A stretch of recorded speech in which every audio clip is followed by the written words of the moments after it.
Lesson at ano bang nangyari sa bunganga ko? Parang bulol-bulol.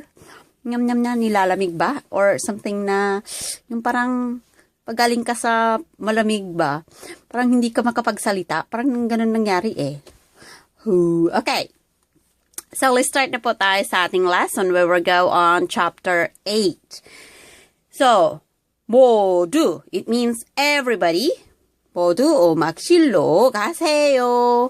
자, let's see.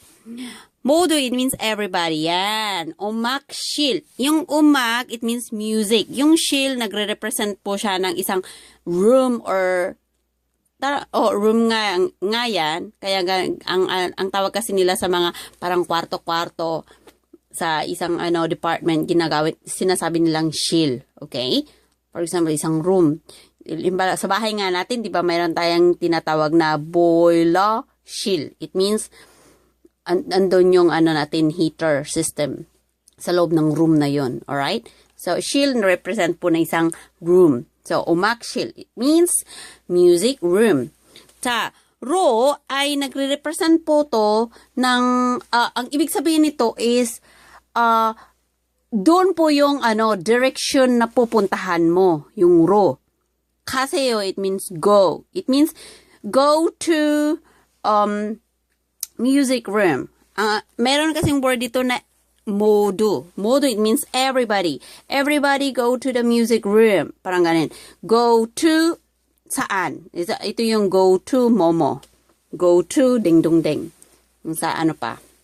Okay, so we were here. 가세요, it means go. Go to the music room. 자, next, tingnan natin sa baba. May duling? Okay lang. 자, 여러분, the same word as 모두. Okay?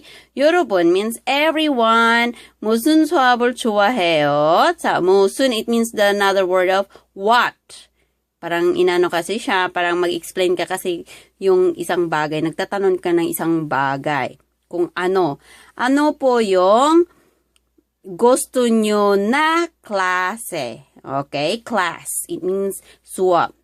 Alright. So, 여러분, 무슨 수업을 좋아해요? ano yung gusto nyo po na subject or 수업 or class. Ganun yan. 자, 학교 안에 무엇이 있어요? 자, 학교 안에. It means in the school. 무엇이, what?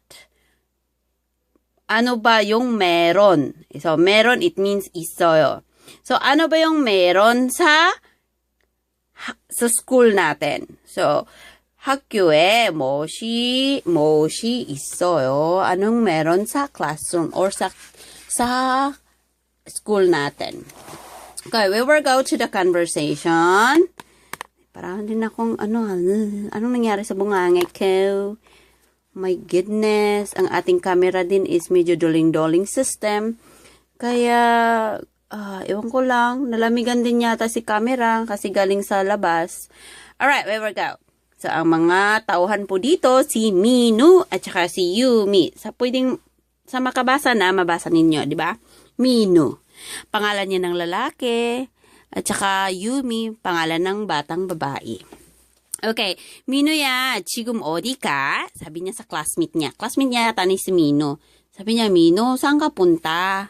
Sabi niya, 학교 앞에 우체국이 가. Sabi niya, 학교 means school. 앞 means, di ba sa harap? Harap ang ibig sabihin ng 앞 eh. Harap ng eskwelahan, 우체국에. 우체국 means post office. 가 means go. Sabi niya. Sa harap ng eskwelahan, pupunta ako saan siya punta? 우체국 means post office. Punta ako ng 우체국 sa harap ng eskwelahan, sabi niya. 우체국 왜 가? 우체국에, sabi niya, sa post office, bakit punta ka doon? We is bakit? Ka, we go, yan go. Bakit punta ka post office? Parang ganun eh. Parang naalala ko yung mga Japanese pag pupunta sa Pilipinas, parang ganun magsalita. Bakit ka punta post office?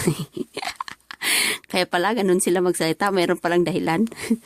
Okay, let's see. Yumi. 친구에게 소포를 보내러 가. 너는 어디 가? 사비 냐. 친구에게, 사비 냐, supu를 means package yan. Yung package, kasi ako, mag-send. Mag-send po ako ng package para sa kanino?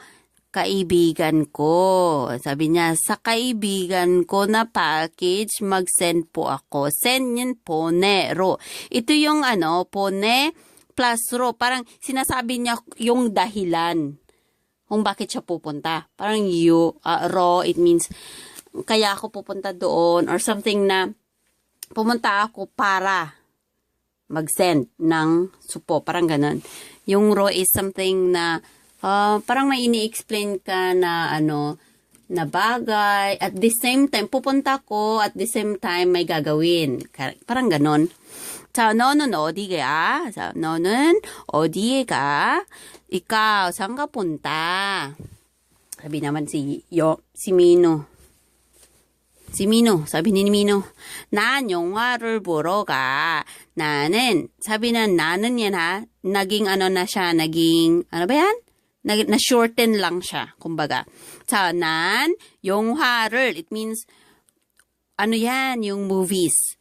보러, it means watch movies. So, aalis ako para manonood ng 영화. Parang in-explain niya yung bakit siya maalis. Or kung bakit siya,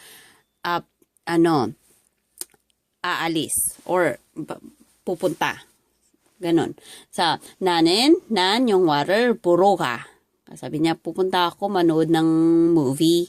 Sabi niya, 지금 영화관에서 셰인이가 기다려. Sabi niya, si Mino가, kasi, this time, now. So, 지금, now, it means, ngayon si Sein, yung pangalan niya ng isang estudyante. Sein ang pangalan niya.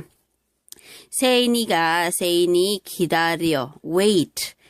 The Shein is waiting now in the saan daw? 영화관에서. It means in the movie theater. Shein is waiting now.